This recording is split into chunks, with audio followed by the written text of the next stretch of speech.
Welcome to Tulsiology, and first-time guest on the channel. We are doing the sort of maiden voyage of having two people on the show, which is a big deal for me, on Skype. And we've got our good friend, Dennis Potvin, who is a diehard, dedicated Tulsi Gabbard fan. Now, Dennis, you have your own channel, is that correct?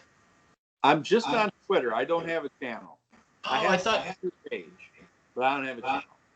Yeah, but you're a guest on a lot of shows, aren't you? Yes. I do a lot of other shows, about 4 other shows I appear on, yeah. Wow, and you got into this whole thing just pretty much because of Tulsi Gabbard, correct? Oh, yeah. I was pretty much done with the Democratic Party. Yeah. In 2019, I pretty much had given up on politics after failing to win a race myself here in Tennessee, and I had never even heard of Tulsi Gabbard by June of 2019. Yeah, it's funny because you mentioned that, and the other day I was telling somebody about Tulsi Gabbard and how she would have been a great unifying force, and their response to me was, "Who?" No, and I was like, man, and this is after everything, though. Yeah. No, I would say, I'd go so far as to say 80% of Americans have never heard of her. So the element of discovery is still there. But yeah, I ran into the same thing you did. Yeah. So what do you like about Tulsi Gabbard? Well, I'd like that she's a unifying force. She's rational. And she gives and receives respect. And we've seen that lately with her interview on Huckabee, with the gentleman, I think it's Representative King up in Alaska, who she met with, and he put like a 3-part tweet together about his good friend Tulsi Gabbard. And he's a staunch conservative, but he put that out there. She just did a Instagram video, I think, with Mark Wayne Mullins in Oklahoma. He's another staunch conservative. The fact is that she gets respect from people on both sides of the aisle and is a very unifying force. And she's extremely authentic. I believe every word she said. Yeah. It's not that I want to correct you, but I'm not sure she gets respect from both sides of the aisle. I think she gets some respect maybe within the Democratic Party. But man, oh man, I've never seen... It's like she was the stepchild that we didn't want to have in our party.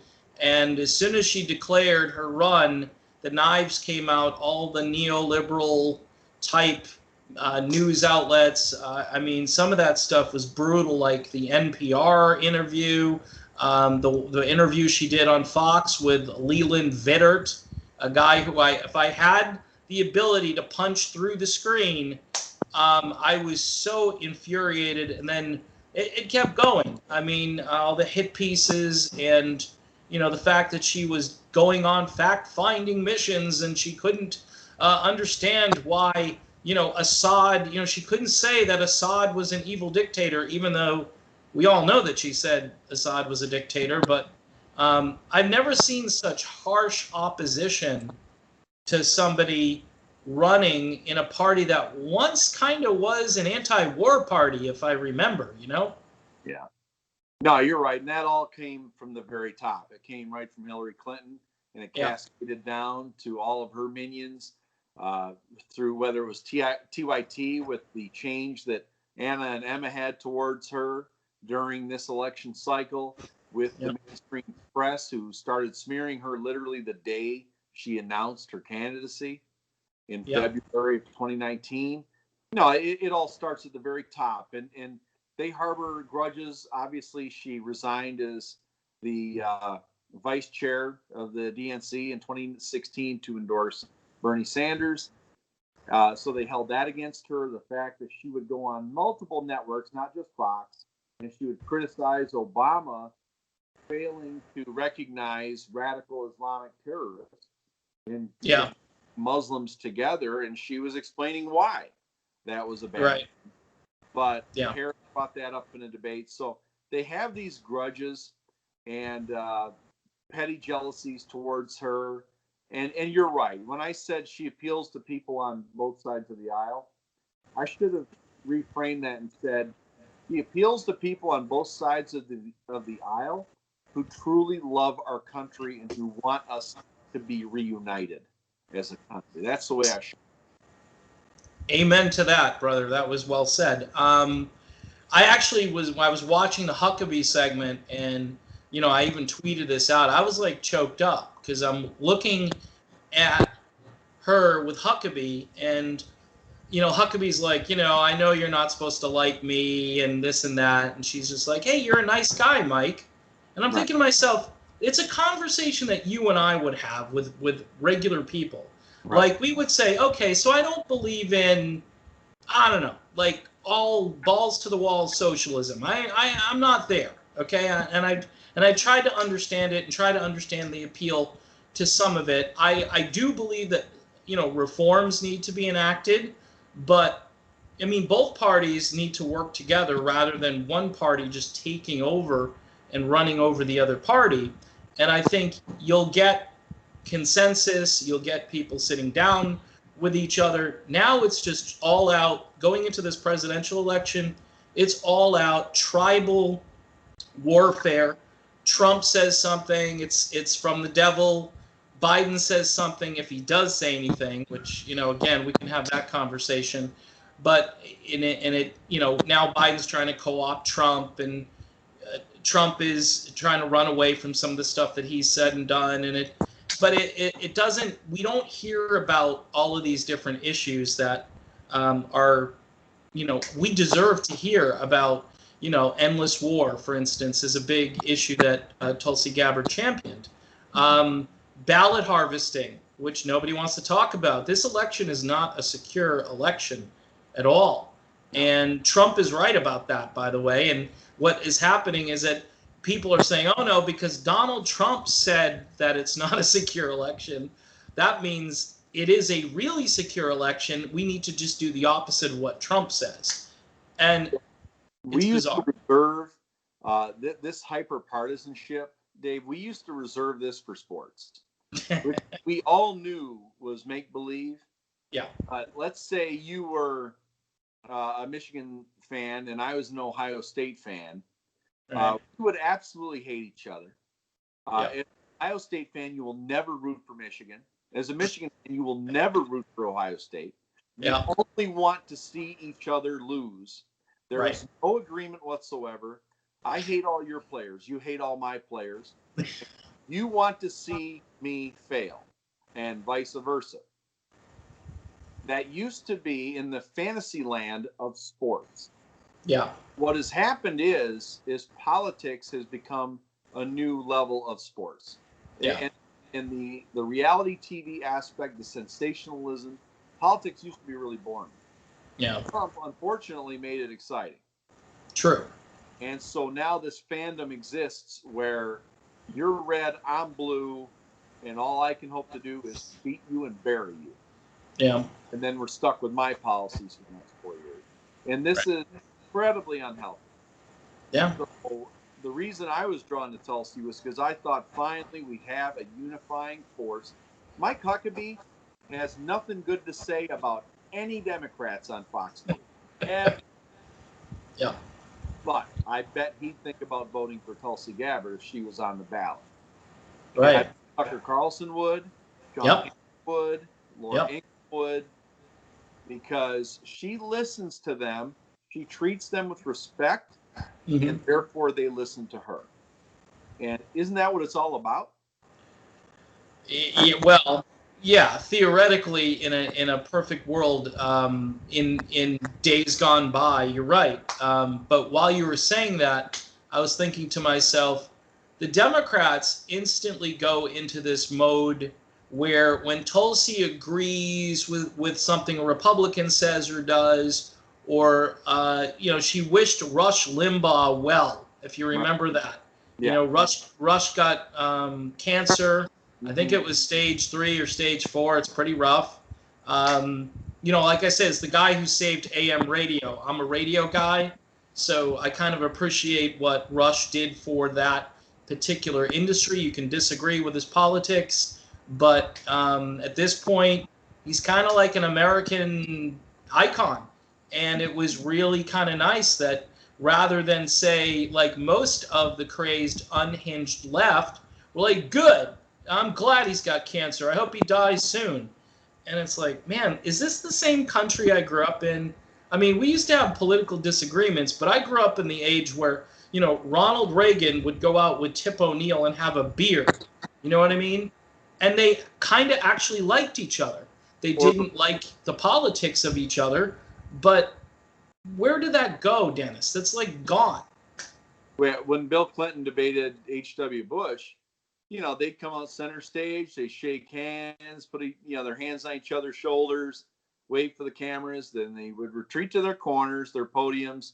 They would go at it for 90 minutes, and at the end, they'd come together, they'd laugh, they'd say, hey, man, you got me on that one. They'd shake hands, smile for the cameras, and then, like you said, they'd probably go out for a beer afterwards together. Yeah, that's long gone because we haven't had leaders who demonstrate that from the top. Instead, we do have these divisive leaders like Mitch McConnell, like Nancy Pelosi and Chuck Schumer, and it probably started with Newt Gingrich. You know, he was doing that same kind of thing. Yeah.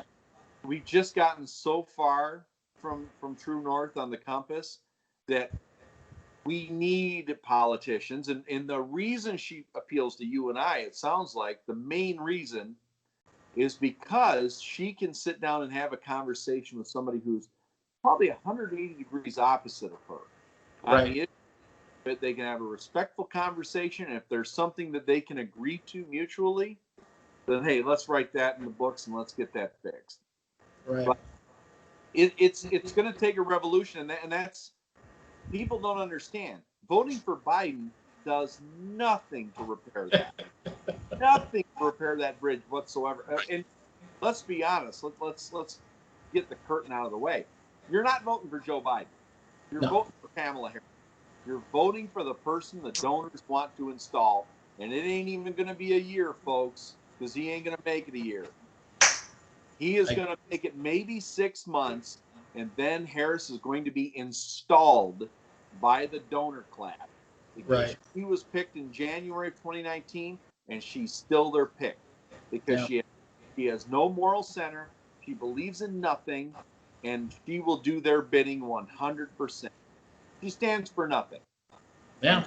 Perfect for them. Right.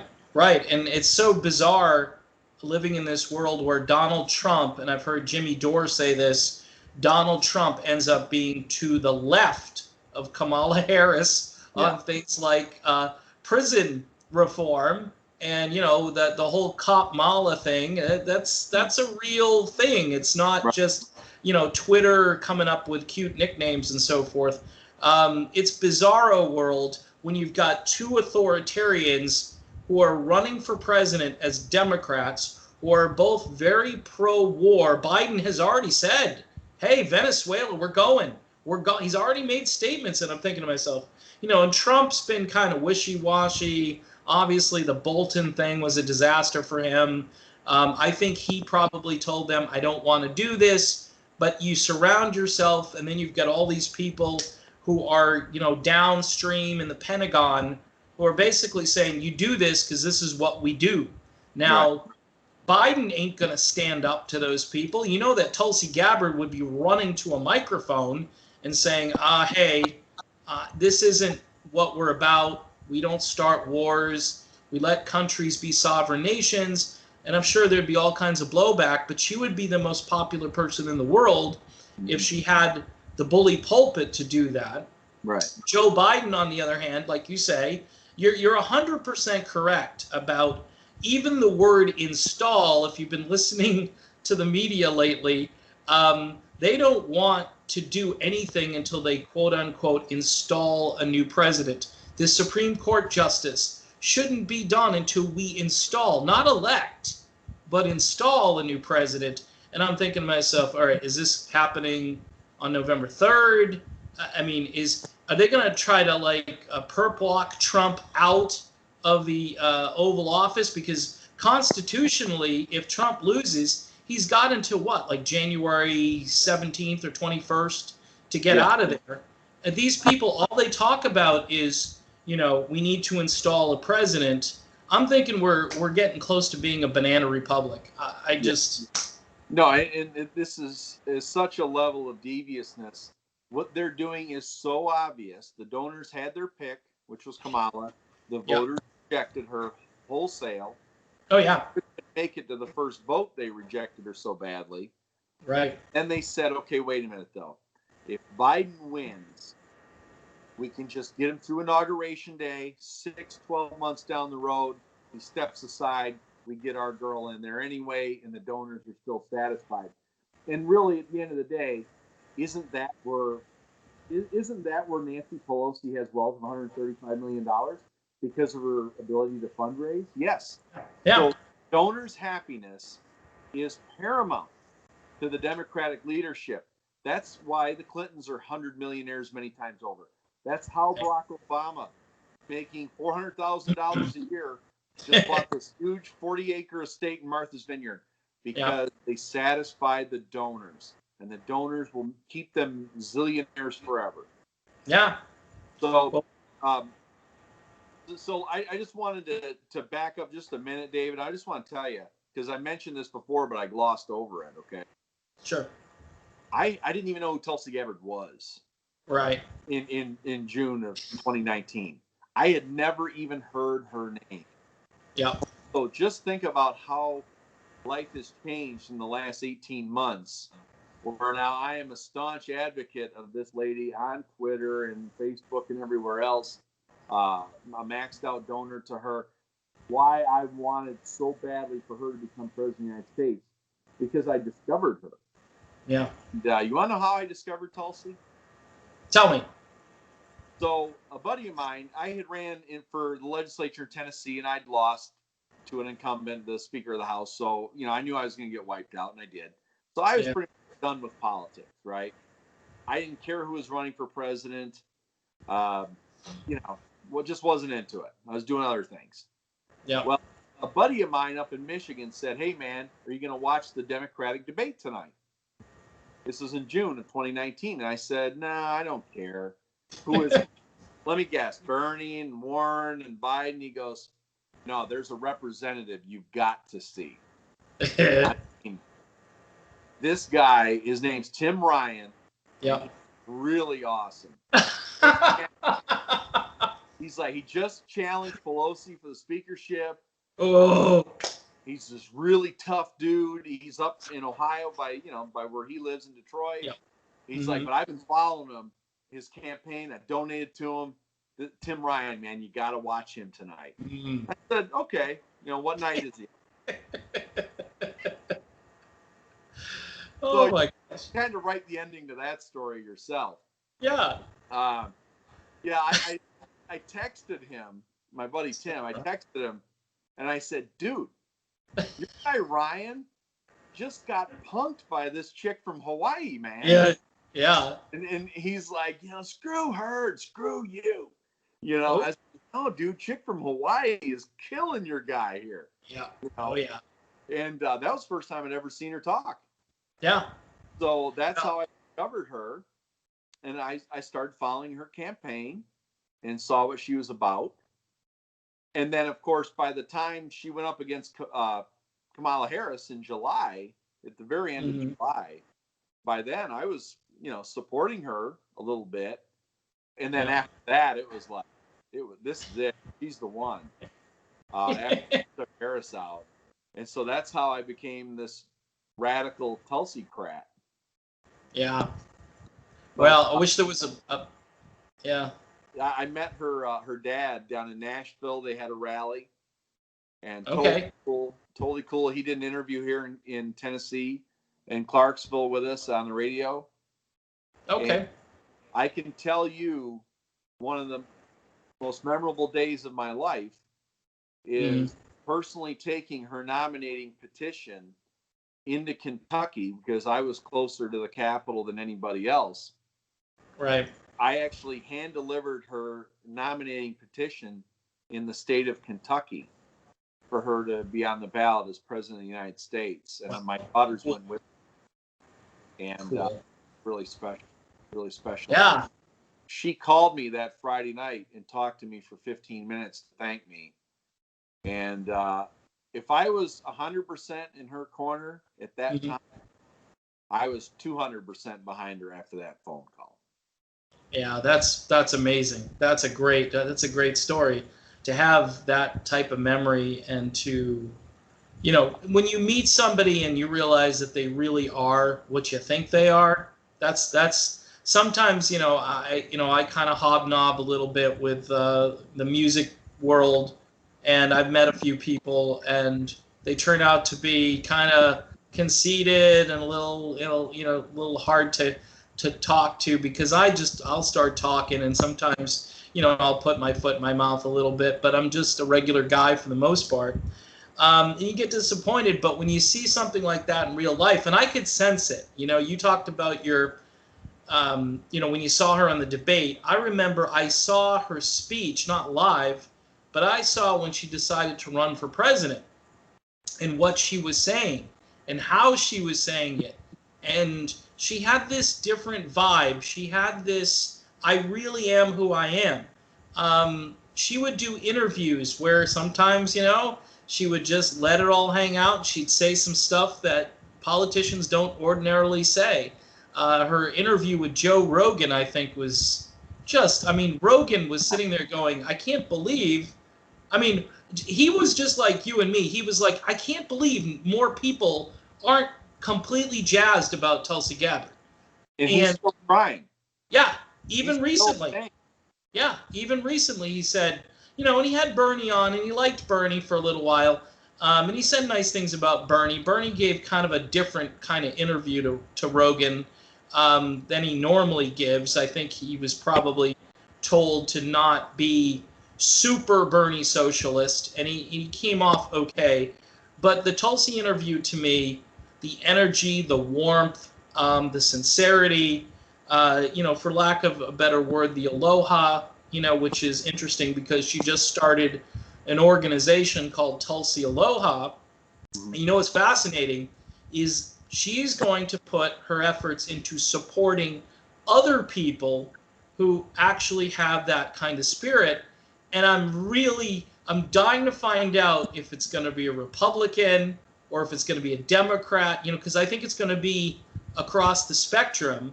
Yeah. And then you're gonna hear the backlash from, the usual suspects. Oh, she's really just, yeah, she's Republican. Yeah, she's a closet Republican. Yeah. And I call her a right winger. Yeah, because she doesn't like abortion in the third trimester, so makes her a right winger. She's a right winger. She believes in the Second Amendment, but she does believe in some common sense reforms. But that just ain't enough. You know what I mean? What's your opinion on how she can break through going forward? This organization is interesting, but do you think she's going to do something more in politics? Well, what I would like to see her do is just get out of Washington. Yeah. And go back to Hawaii. She had mentioned in an interview on her own about possibly starting a family with Abe. I would like to see her take time off, finish her book, and possibly run for governor of Hawaii so she can stay in Hawaii and hopefully run in 2022 for governor. She could run for U.S. Senate, but then she's still flying back and forth to Washington all the time. I'd rather see her just run for governor, stay at home for a while, and let these old farts get the hell out of Washington, D.C. Just this rotten core of politics, the Pelosi's, the Bidens, the Bernies, the Trumps. If she stayed in Hawaii and ran for governor in 2022, and let's say she gets reelected in 2026. Yep. Maybe in 2028, run for the presidency again. That's 8 years from now. These people in Washington, Dave, are going to be gone. Yeah, sure. They'll be gone. They'll all be almost 90. Yeah. They're gone. But anyway, get out of Washington, because right now there just wasn't space for her in the Democratic Party. They're too involved in social justice. They're too involved in culture wars. They don't really want a revolution that's meaningful. Right. They want third bathrooms and Juneteenth as a holiday. That's the stuff they're fighting for. Painting Black Lives Matter on the side of an expressway. But let's not care about all the homeless people laying along the expressway. Yeah, that's great. That's what they are worried about right now. That's not a party that she's going to be the leader of. That's why I'm rooting for Trump to win. That's why I'm going to write Tulsi in, and I hope Trump's going to win. Because the only way to make real change in this Democrat Party is for all these folks to get the hell on out of there. Yeah. And so that's why I'm hoping she does just run for governor of Hawaii and stay at home for a while, start a family perhaps, and let all this nonsense blow over. And then some people want 2024, but I think that's too soon. I think 2028 is when you come back in. And this has been a precedent that was set already, David. Nixon, when he lost to JFK in 1960, he virtually disappeared. Yeah. And he ran for the governor of California in 62 just because they asked him to, but he lost. And he disappeared for 6 years. All he did was go around and give speeches for other Republican candidates, but he didn't run for anything.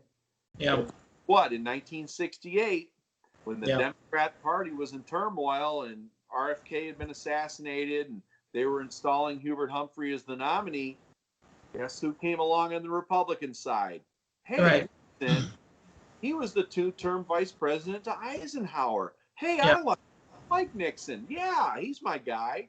Right. So I think Tulsi just needs to follow that Nixon example and come back in 2028 and try it again. She'll only be, 47? Yeah. It's really young. Still pretty young.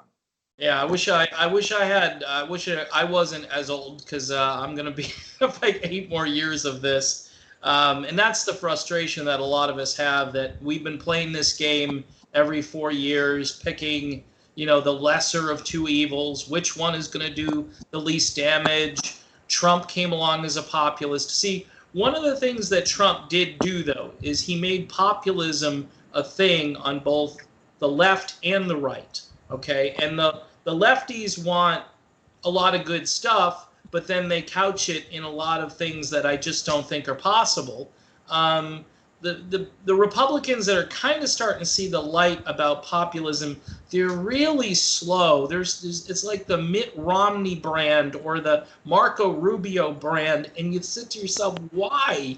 Why do these guys not see that the stuff that people like, America first, getting out of the Middle East, getting out of these useless wars, being sensitive to people if they do have needs, instead of paying off or bailing out large companies, to bring that money back, as Tulsi Gabbard has said, bring it back to the people who need it most. The problem with this bailout stimulus thing is that, it was a great transfer of wealth upward.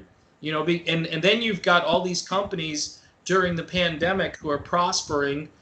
Jeff Bezos, very happy man now, because he can, set up delivery services because they've effectively scared everybody inside. Right. So people go, well, I don't have to go outside. I mean, Amazon will deliver to my house, and, they're hiring workers and building warehouses. Meanwhile, the mom and pop stores on main streets all over this country are either boarding up shop or getting ready to do it. And then you've got, all these regulations, mandates, draconian things, which, again, I don't agree with some of the stuff Tulsi said regarding this. Is where we have a little parting of ways there.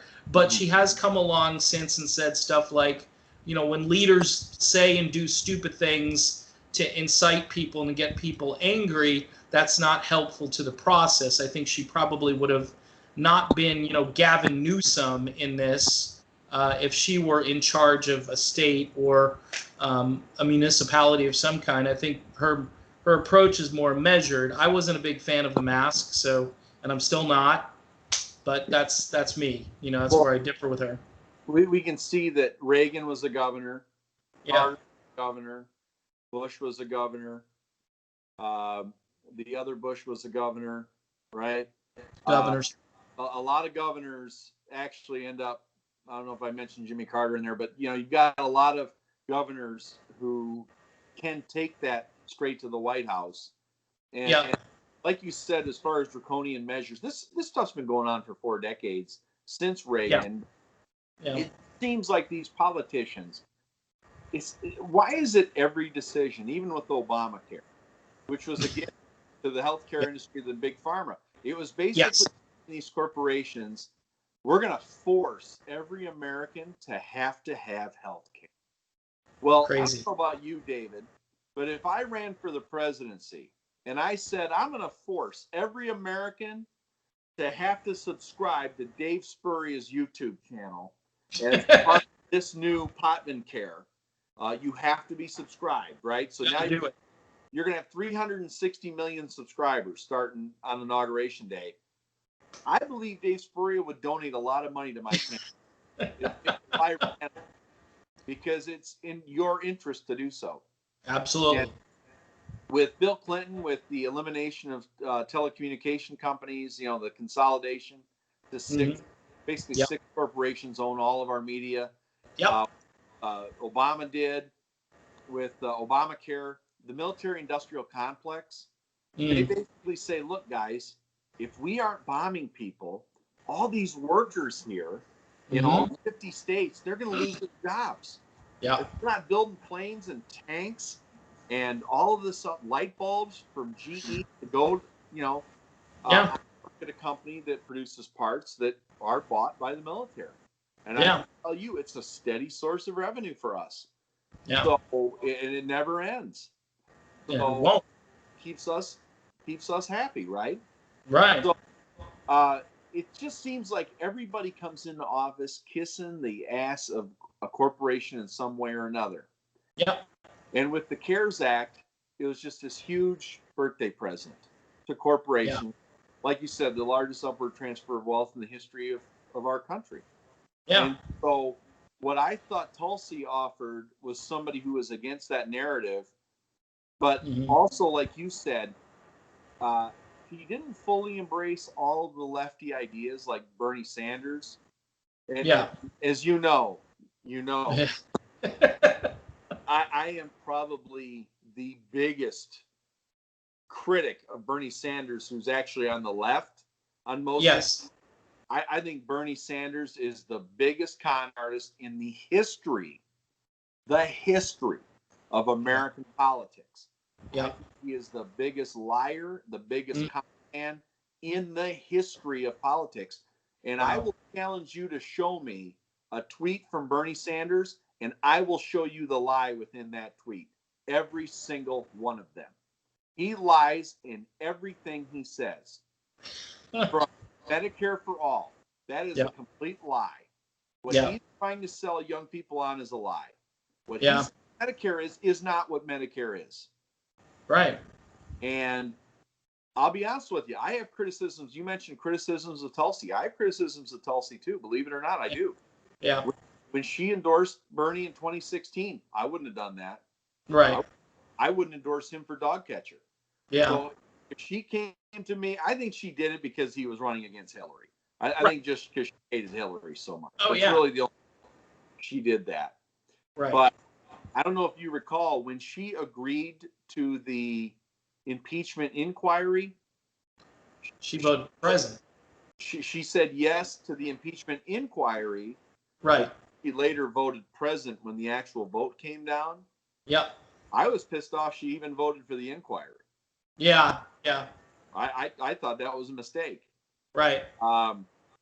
She had an event where she got snubbed from one of the debates. I think it was the November debate.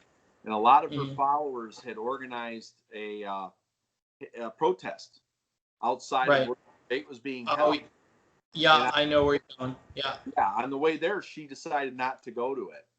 Yeah, I heard about that. A lot of her followers were really pissed off about that. So Tulsi's not perfect, okay? I mean, I'm a big fan of hers.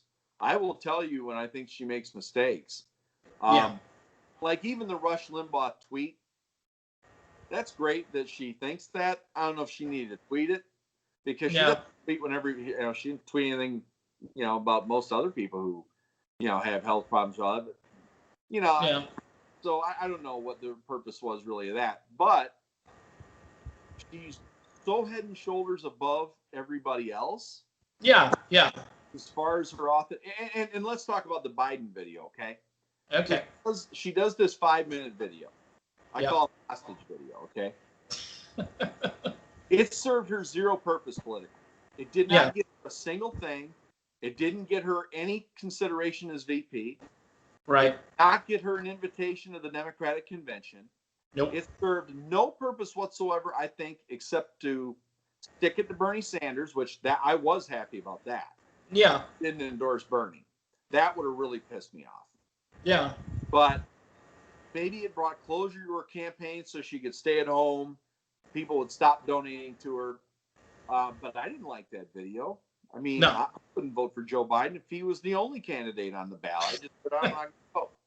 Yeah. I didn't like it either. But I kind of understood why she was doing it at the time. I understood, well, she is a politician. She's not endorsing Bernie. She's basically endorsing Biden over Trump. And maybe it would get some of the hawks off of her back because she was taking incoming, David, from everywhere. Oh, yeah. Yeah. Bernie had just gone on the Sunday morning shows and lied to the American people. He lied on 4 straight shows. He told Jake Tapper and Stephanopoulos and everybody else, the race is down to 2. We're down to 2 now. It's me and Biden. You got 2 choices. Went on 4 straight Sunday shows and lied. Yeah. So now even he was stabbing her in the back. Yeah. Yeah. She really had nowhere else to go. She had to drop out. Yeah. In addition to the fact she had COVID-19 had just broken. Yeah. And I think what she was doing was making a strategic assessment like a good military person does at that point. And her brain, I think, does work that way. She says, okay, I think I need to cut my losses here. Going forward, I'm not going to be able to campaign in the traditional way. Tulsi was into retail politics. She was into these great little town halls, and they'd bring in a lot of people, 300-400 people on a pop. And now they were going to be taking that away from her because of all these lockdowns and so forth. So I think she read the tea leaves correctly. I went through the 4 stages of grief, anger. I was really angry. And, I've since apologized for some of that. But it's because I was so passionate about her candidacy. And it was like... As every person dropped off, I was, yes, it's coming down to her, Bernie, and Biden. Right. And then they wouldn't let her on the debate stage. I mean, yeah. Why on earth would you think, as a Democrat, that any of the 250,000 people who voted for Tulsi would vote for Biden after the way you treated her? You wouldn't let her. She was on 4 debates, Dave. 4 debates out of 11. Yeah, and she won 1 stinking town hall. Pete Buttigieg had 11 town halls. Amy Klobuchar had 25 public forums between town halls, debates, and other specials.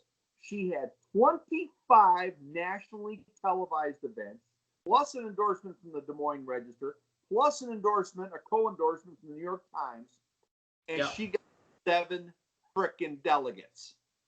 7. Tulsi got 2 with nothing. Right. 4 appearances to Amy Klobuchar's 25. Yeah, that's a great point. So, and we had Klobumentum. Remember Klobumentum? Morning Joe. Oh my God, this is it. Bill Maher. Oh, I love some Amy Klobuchar. Right? Klobuchar had none of that. Nope. And still was one of 7 candidates out of 29. Yeah. She was one of 7 candidates to get delegates, and she was one of the last 3. And then a pandemic hits, and like you said, now she can't do her town halls. Now she can't grassroots fundraise anymore. Right. So she says, okay, I'm going to get out. Yeah. But I don't know how many nights she cried herself to sleep, but I can tell you I'd have cried myself to sleep plenty. The way she was treated. And that's why when people say I should vote for Joe Biden, no. Are you out of your stinking mind? Yeah. Are you crazy? If I couldn't vote for Tulsi here in Tennessee, I would be voting for Trump. Right. to make sure that you lose. Yeah. Well, and I've publicly said that, I was looking at voting libertarian for Joe Jorgensen. I'm not sure I'm going to do that at this stage.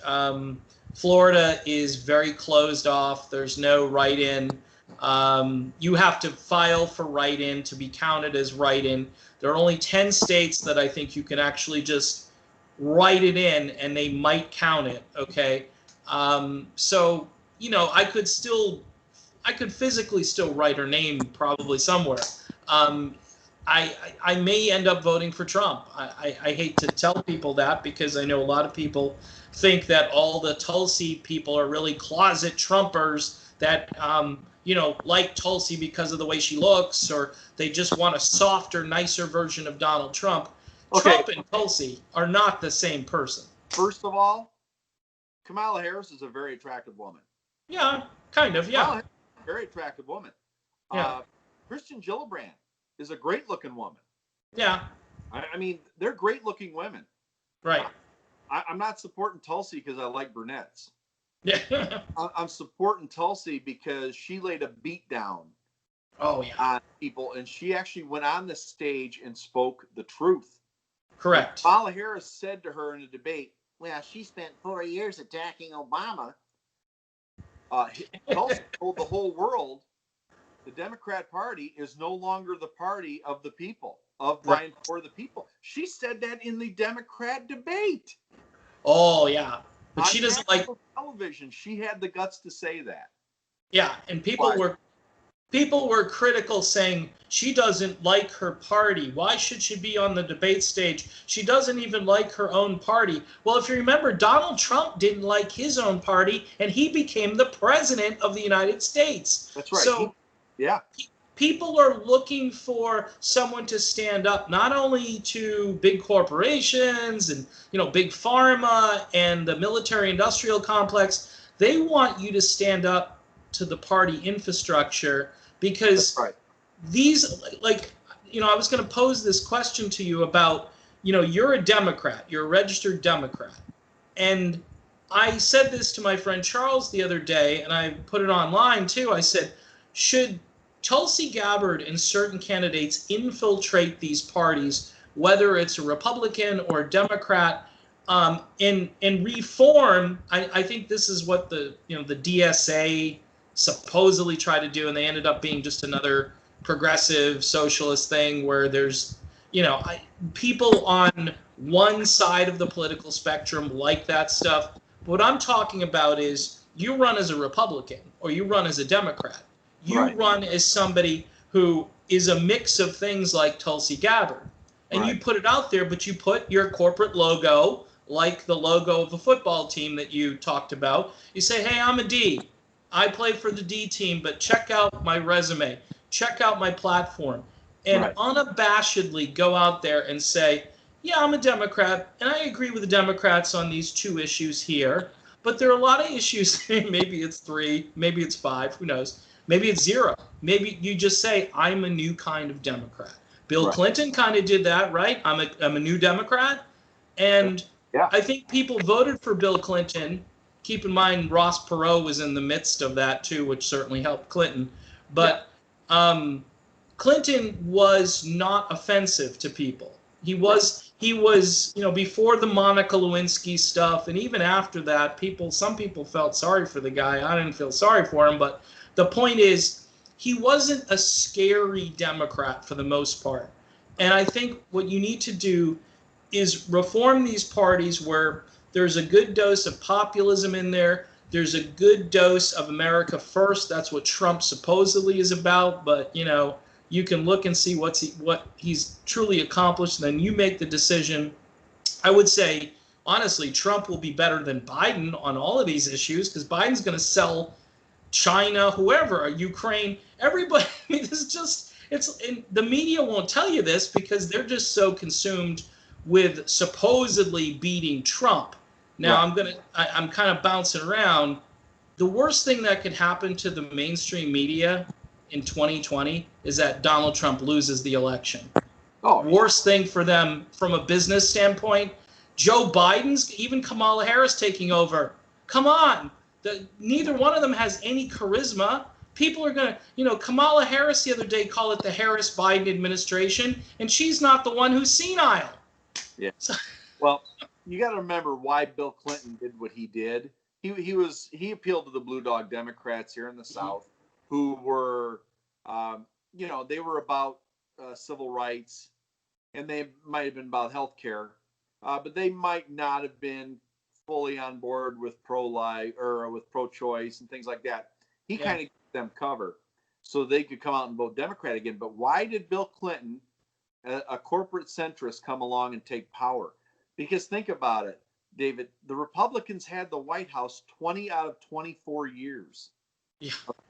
5 out of 6 terms between Nixon, Reagan, and H.W. Bush, they had the White House. Carter was the only exception. So for one term. So now Clinton comes along and he appeals to Blue Dog Democrats. He appeals to the working class people. He makes a bunch of promises that he doesn't keep. Yeah. And so, he wins in a big landslide in 92. But George W. Bush kind of did the same thing. Al Gore was a very elitist candidate. He was kind of like male Hillary. George W. Bush comes along and says, "Hey, Dems, I'm a good old boy. I like to have a beer with you. Who'd you rather have a beer with, me or Al?" Right? Yeah. I like baseball. Hell, I own a baseball team. Right.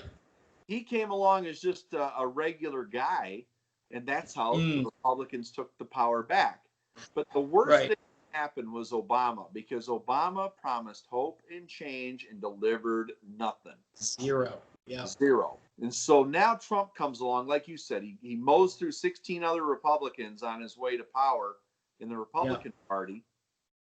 And people still don't understand how he wins the White House. And I don't care about your arguments about the popular vote. It doesn't matter. The system is the Electoral College.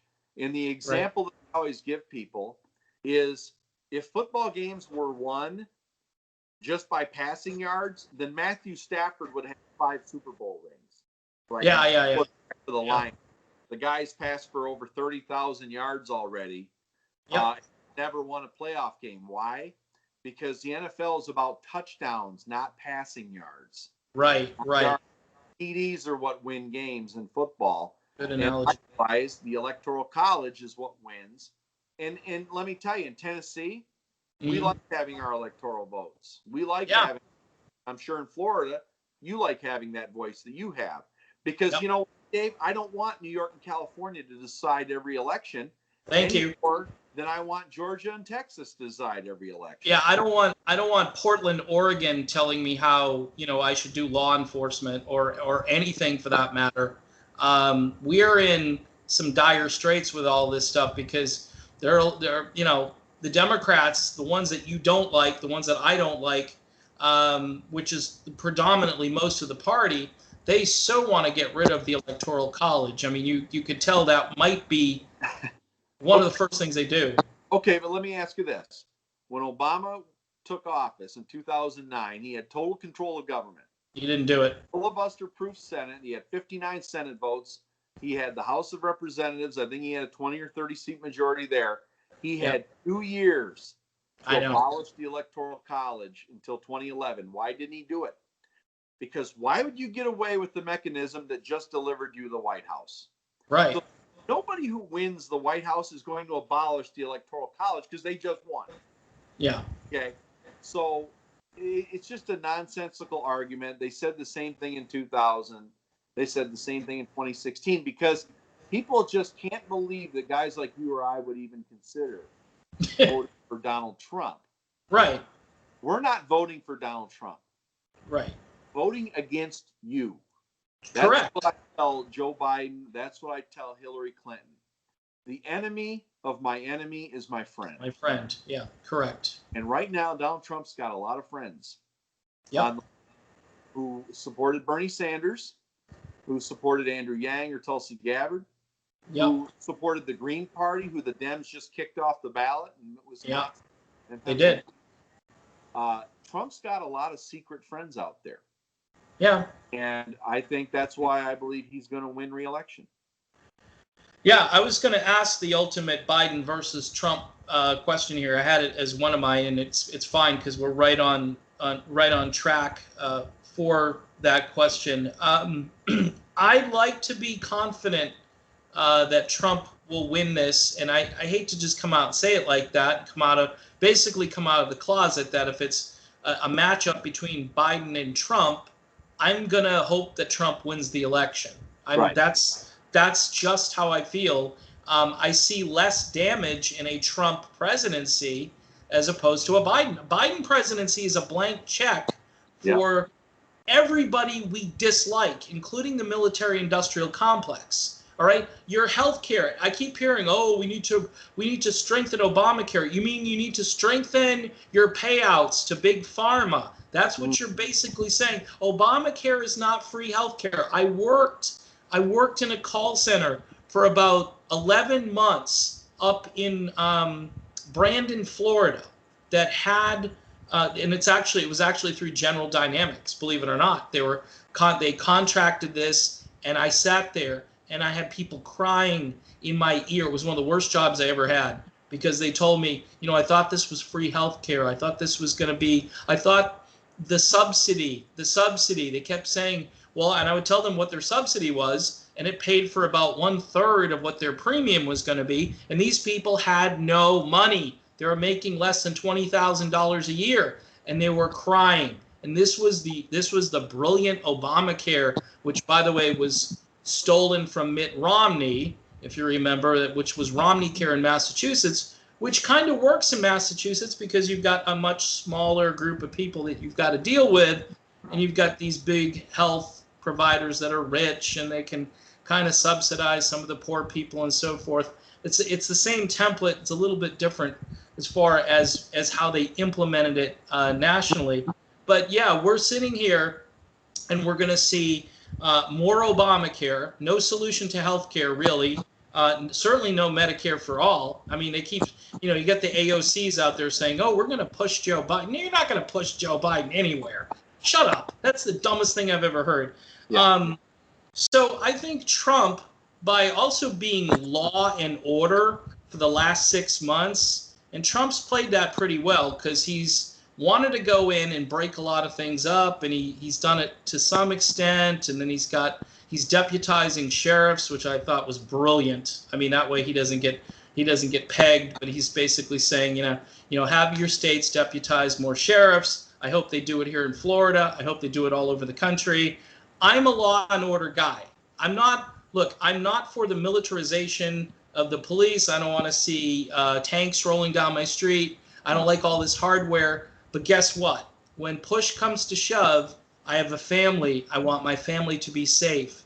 I want our streets to be safe. If people are going to go to work, they want to be safe. I mean, you've seen the scenes where people are trying to get home from work, and they're stopped by BLM, and they're told to recite something or do power fist or whatever it is. And I'm thinking to myself, this is like a third world country. We've got to move in, and we've got to secure. I mean, again, the military is there for threats that are both foreign and domestic. And, if you want to talk America first, well, there you go. There's where America should be first. The devil is better than the devil you don't. We've Correct.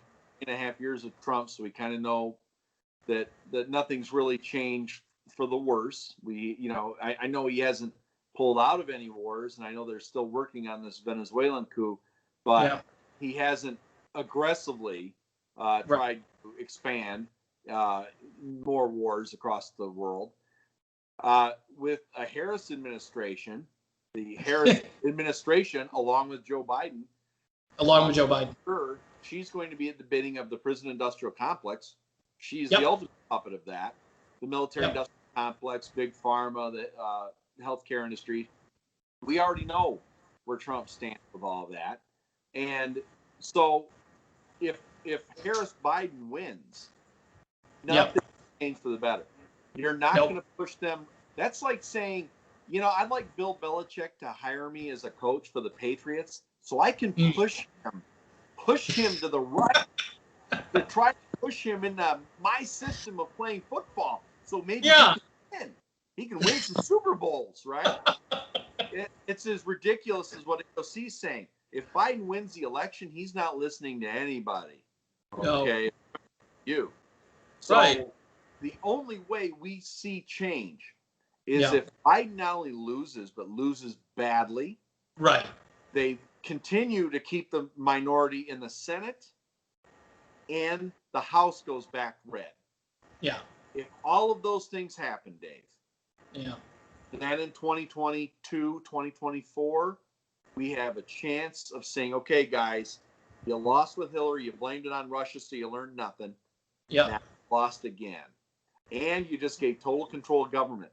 That means the American people are not buying what you're selling. Right. Healthy, enter stage left. Yeah. Okay, so that's our best chance.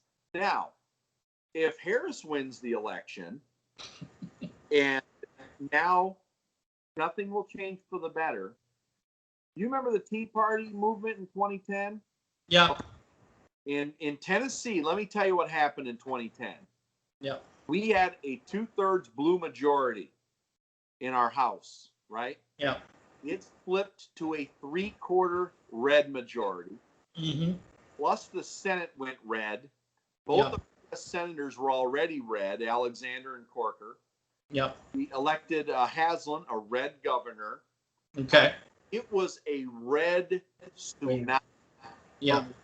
To have a blue state in 2010, when Obama had been in the White House, if Daffy Duck ran as a Republican, he won in 2010. Let me tell you. Yep. Yeah. Well, Tea Party 2.0. Mm-hmm. 2022, after Kamala Harris is installed as the president, after 6 or 4 months, the Tea Party wave of 2022, David, is going to be like you never dreamed in 2010. I like that. 2024, it's just going to continue. You and I could both run as Republicans and win regardless of what we're running as. Yeah, and I agree.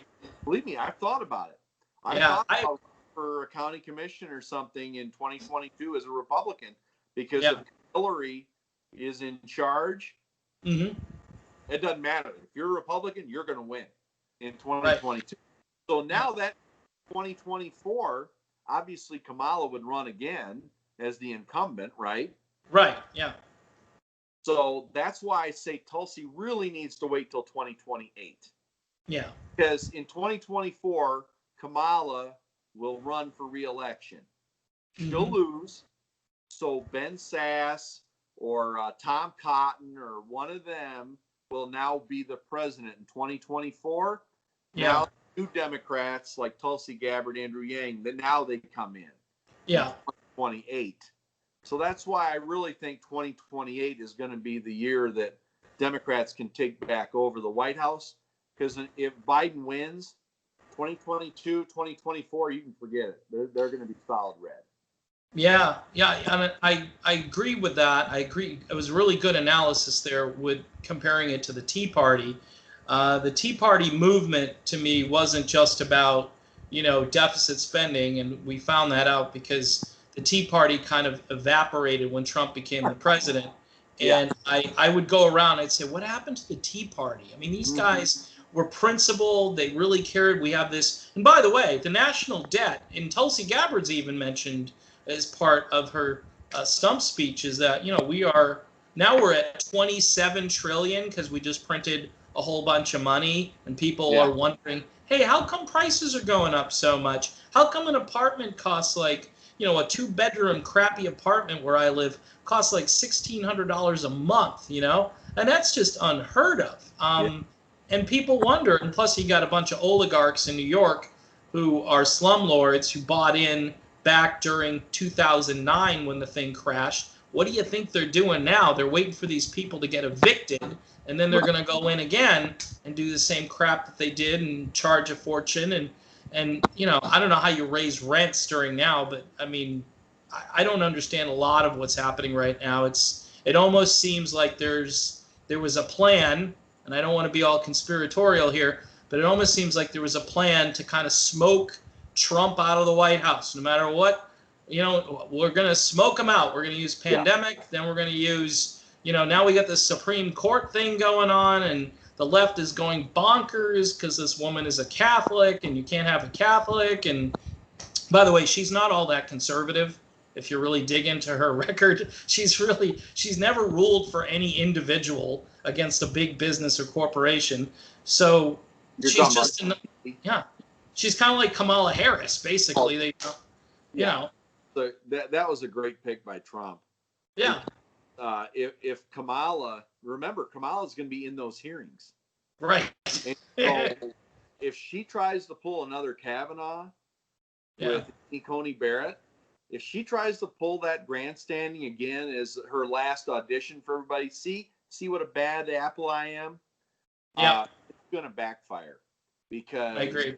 This woman has 7 kids. 2 of them are minority adopted Haiti kids.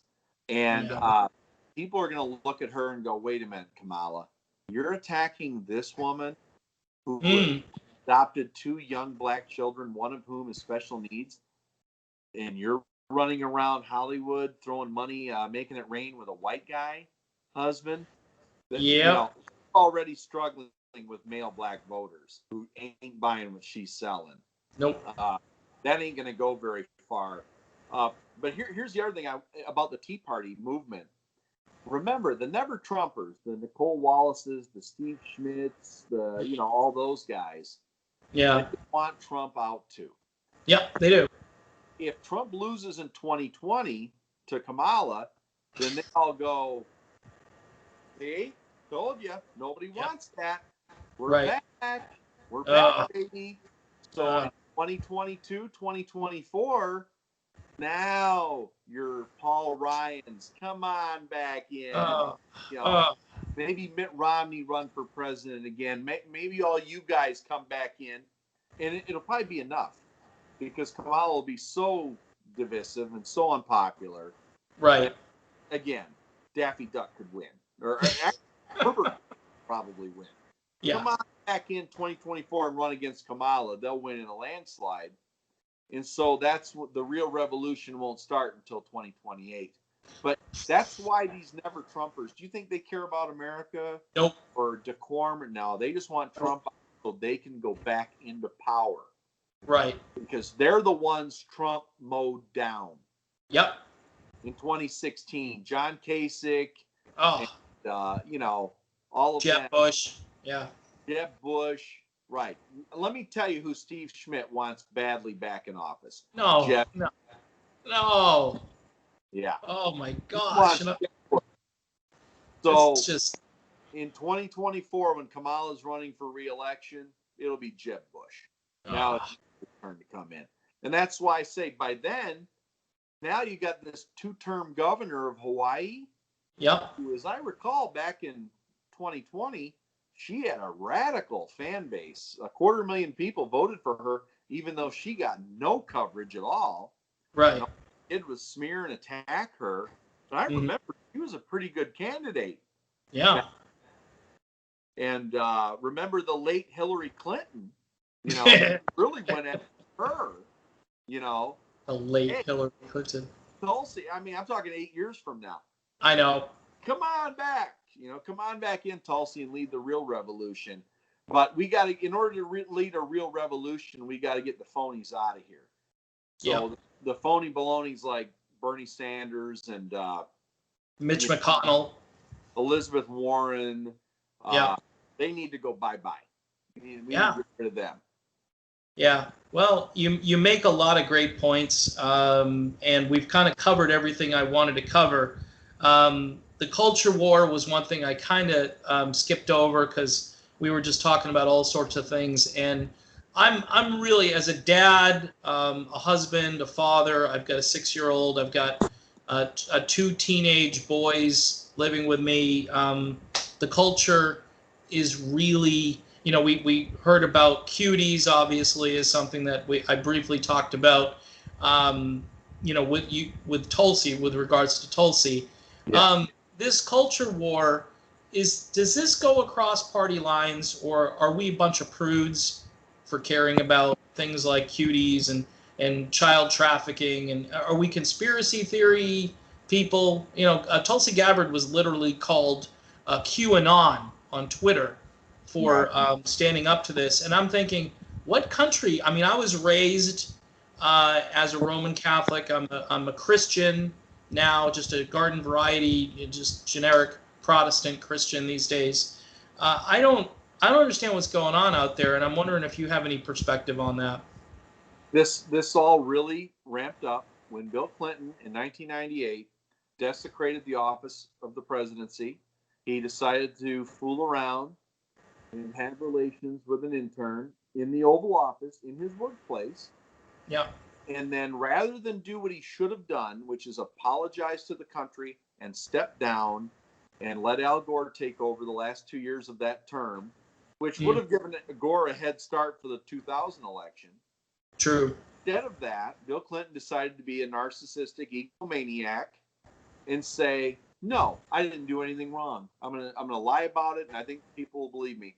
So instead of doing the right thing, which would have been to step aside and let Gore take over, instead now Slick Willie invited the National Enquirer to the White House press corps. Yeah. So now, instead of the press corps being the Boston Globe and the New York Times and the Chicago Tribune, now the National Enquirer was in there too. Yeah. Because now we have tabloid fodder coming out of the White House. And so Slick Willie invited all of that in. Yeah. Gravity knows no party. We learned that with Jeffrey Epstein. We learned that with, who's the movie producer? Weinstein. Yep.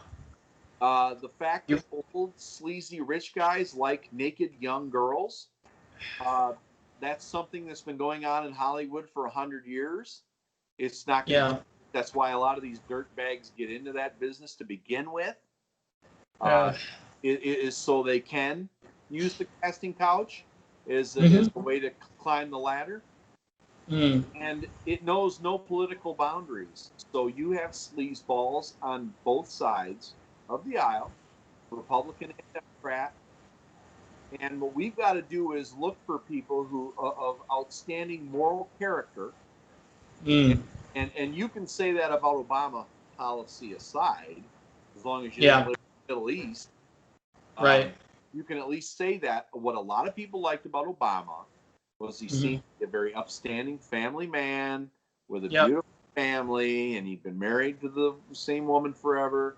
And, that was something very big that helped him overcome Hillary in 2008.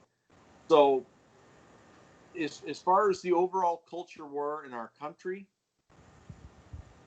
there's two schools of thinking, Dave, and that is if you're a Republican, you believe guns are freedom, abortion is murder. Right. Democrat, you believe abortion is freedom and guns are murder. The problem is that you have to have people who can talk rationally about these subjects and say, okay, I get where you're coming from. Maybe military-grade weapons have no place on our streets. Maybe now we can talk about this. Right. And on the other side, they can say, you know what? Maybe third trimester abortion is not good, and we should all agree that it's not good. Maybe 5-6 months is long to make that decision. But until you have leaders who are willing to sit with the other party, take them to Camp David for a week of drinking, sit down and hash out all these issues and say, okay, guys, give me your top 5. Here's my top 5. What 2 I get? What 2 can you get? And let's compromise. We are forever going to be Ohio State and Michigan.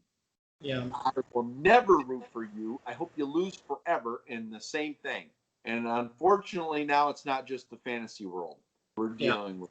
Now we're dealing. You used to be fun to be part of a fandom like DC versus Marvel or Star Wars versus Star Trek or your favorite sports teams.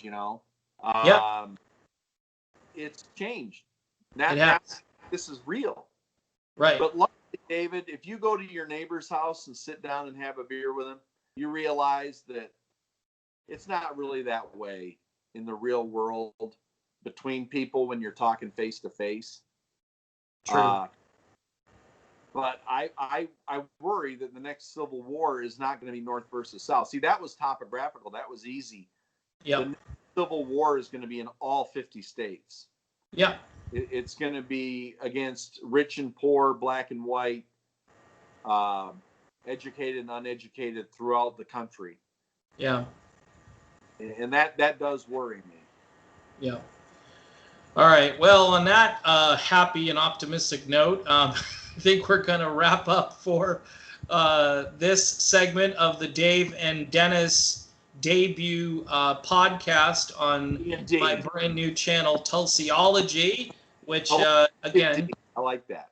Yeah, we're gonna definitely be promoting this. Maybe we'll have to do this every so often because you're a dedicated fan of Tulsi Gabbard. I am a recovering sort of new enthusiastic fan again because, as you say, first of all there's nobody better.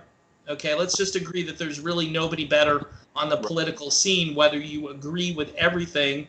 Dr. Ron Paul the other day had some kind of a stroke or some kind of a thing where he was in the hospital. Terrible. I would put him right behind Tulsi Gabbard as far as his integrity, his love of country, the impact he had on the conversation. I am a big fan of his from 2008. And I'm thinking the Ron Paul revolution, And of course, the media did pretty much the same thing to him. His own party hated him. The media thought he was a cranky old man. He had nothing to say, blah, blah, blah. And, Tulsi Gabbard has some advantages over Ron Paul. And, she's got youth. She's definitely photogenic, telegenic, however you want to look at it.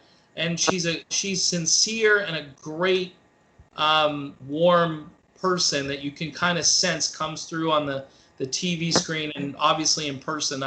You've obviously had a phone call, and my other friend Reed worked on her campaign and said she's as real as she is on TV. She is the real deal.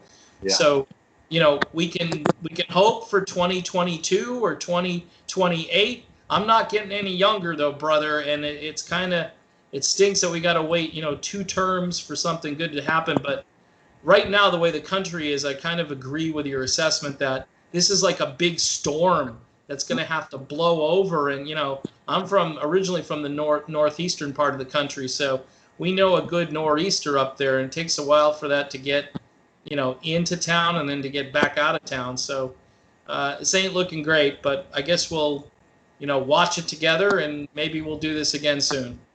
Well, you mentioned Ron Paul, and when I think about Ron Paul, Dennis Kucinich, Gravel, you mentioned Jimmy Dore. Who did all those people want for president? Yeah, Tulsi Gabbard, Joe Rogan. When I think about the people who supported her for president, who actively said she's the one I want for president, that's a pretty good list. Yeah, and it's a diverse. Those are people I respect a lot. And if I am thinking the way they're thinking, I think I'm right. Amen to that, brother. All right. Great time here talking with you. And again, we'll do it really soon. Thanks for being here. All right, buddy. It was good talking to you.